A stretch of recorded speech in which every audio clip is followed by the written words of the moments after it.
All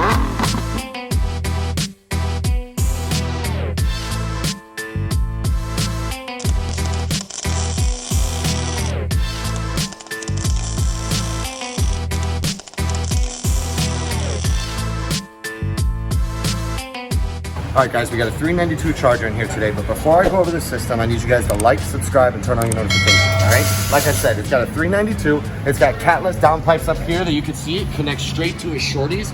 Some of these 392s come with shorties instead of manifolds, so all you really got to do is put a Catless Downpipe, and you got yourself a long tube header. Moving on.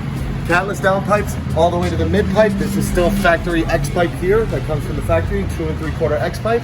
And then he went ahead and deleted the middle mufflers and replaced them with what's called Dynamax bullets. They're like little baby mufflers if I was gonna put them in an easier way, all right? Then we'll move it on to the back.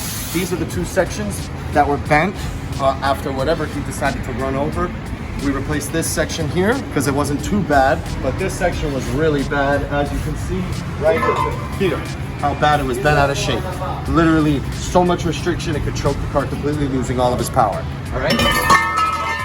Already had the muffler delete. We just had to polish it all up, give it a fresh painted coat, make it look nice and pretty for him. But let's go ahead and fire it up, all right?